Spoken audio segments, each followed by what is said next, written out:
Tonight, when you look up at the night sky, you might see the moon, the stars, and a planet or two. You feel a sense of wonder, and you won't think twice about it.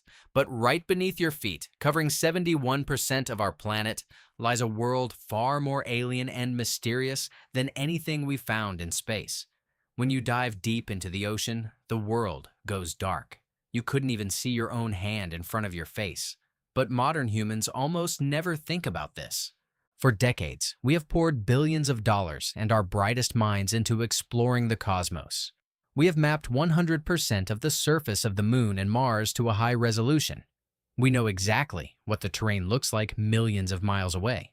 But back on Earth, we have mapped less than 25% of our own ocean floor. So, why do we know so much more about the vacuum of space than the depths of our own oceans? The answer changes everything we think we know about exploration, technology, and what it means to push the limits. Let's start with pressure, because pressure is the reason any of this is so incredibly difficult. The earliest solid evidence of humans trying to reach space was a matter of escaping gravity. But exploring the ocean isn't just about going down. It completely restructures the physical rules we have to deal with. Before modern submarines, our ancestors were like every other land mammal. When you go underwater, the weight above you pushes down. Going deep meant getting crushed. Our bodies are terrible at handling extreme pressure compared to the creatures that live there. Giant squids, anglerfish, sleeper sharks, all of them survive just fine. Pressure changes the equation immediately, literally. Every 33 feet you descend, pressure increases by 1 atmosphere. At the bottom of the Mariana Trench, the pressure is over 1,000 times greater than at the surface. Down there, you die. This is not an exaggeration. Engineers studying deep-sea submersibles have documented that a tiny flaw in a hull at that depth means an instant implosion, even today. But here's what's fascinating. Space doesn't have this problem. Exploration like this takes time, and we're just getting started. If you find these mysteries as fascinating as we do, hit the like button and subscribe. We're on a mission to reach our first 1,000 subscribers to help this channel grow and bring you more discoveries from the abyss. Join the crew. Now, let's go deeper. It gave engineers something they'd rather deal with: zero pressure. Think about this. In space, a spacecraft only has to hold in 1 atmosphere of pressure to keep astronauts alive. That's just 14.7 pounds per square inch pushing outward. The ocean suddenly adds thousands of pounds per square inch pushing inward. And over decades of exploration, those physical limits shaped our priorities. In 2020, marine biologists published a study on the difficulties of deep-sea research. They spent years recording data from remote submersibles in the Pacific Ocean, one of the last places on Earth still completely untouched by human hands. What they found was striking.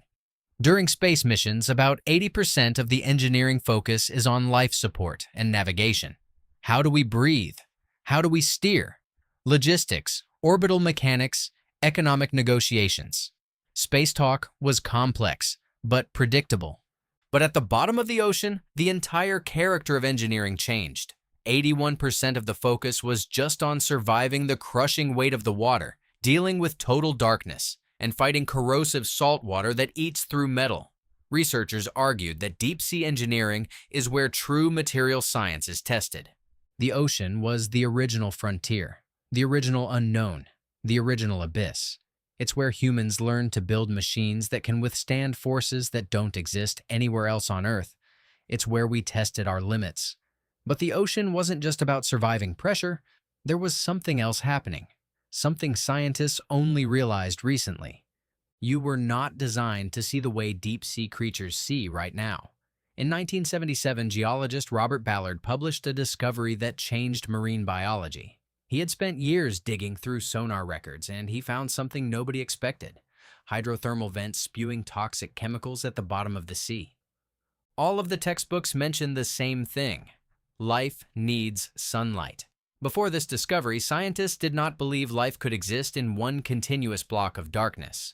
They thought the deep ocean was a barren wasteland. They assumed everything alive depended on the sun. This wasn't just a theory, this was accepted fact. This was how every biologist on the planet understood ecosystems for centuries. And what did they find during that dive in the middle of the dark ocean? Everything.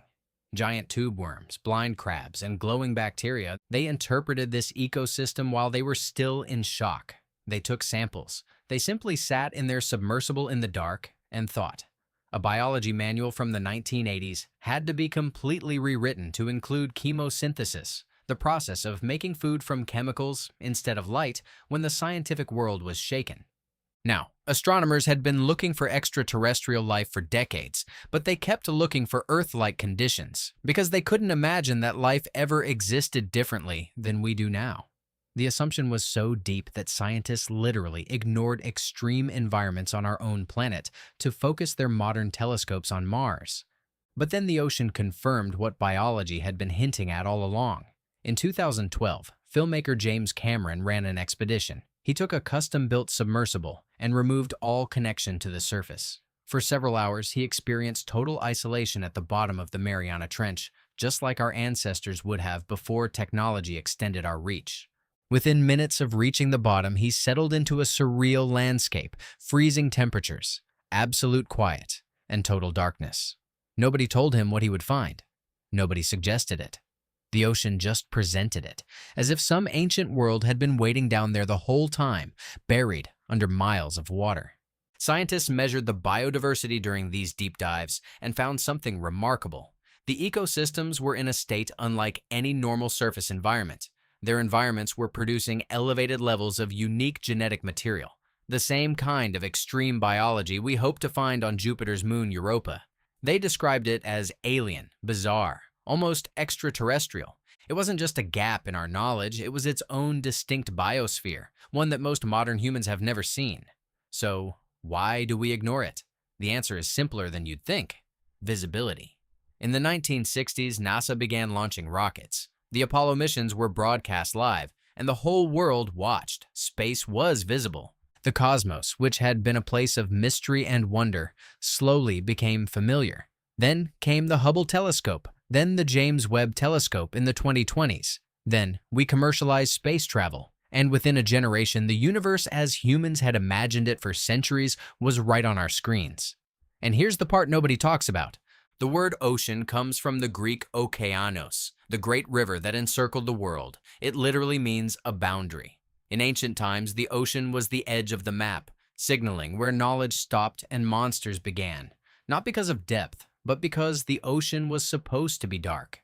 The ocean was where you drowned. The ocean was where you were vulnerable. For most of history, going out into the deep sea was terrifying. In many ancient cultures, sailing out of sight of land without a clear destination was literally a death sentence. The deep belonged to leviathans and the supernatural. People feared it in a way that's almost impossible for us to understand today. And then we looked up. We flooded space with satellites, and we thought that was progress. But here's what we lost. Modern humans are exposed to space discoveries an average of every few weeks in the news. This constant feed, especially the stunning images from rovers, suppresses our interest in our own planet's depths, the very place that regulates our climate. Our society doesn't know the difference between a distant galaxy and our own ocean floor. When a new exoplanet hits your news feed at 11 a.m., your brain interprets it as a massive breakthrough. It delays ocean funding. It fragments our scientific priorities. It disrupts the balance of exploration that evolved over the last century. Researchers have found that agencies that shift focus to oceanography for just a few years yield discoveries that directly impact medicine and climate science. Their teams start finding new species at the bottom of the sea instead of looking for microbes on Mars. That's all it takes for the importance of our own planet to reassert itself. We didn't just change where we look. We eliminated an entire frontier of human curiosity. That quiet, mysterious world between the surface and the sea floor, the world that early explorers described as terrifying and awe-inspiring, doesn't get the attention it deserves. Instead, we look to the stars, and we treat Earth like a solved puzzle. But what if it's not solved at all? What if looking down into the dark abyss isn't a step backward? What if it's our species remembering what we still need to learn? For decades, your ancestors spent their time exploring the continents, a rhythm that modern science is only beginning to finish. They built ships and navigated oceans that connected civilizations. They mapped the coastlines with a sense of wonder and fear in equal measure. They lived on a planet so vast that the deep sea wasn't something you could just pull up on Google Earth. It was a true mystery. And every time they stared out into the dark water between the horizon and the shore, they stood there in silence and thought about the unknown, the depths, and the world they still had yet to discover. We traded a lot of that for a telescope, and most of us never even realized what we left behind in the dark.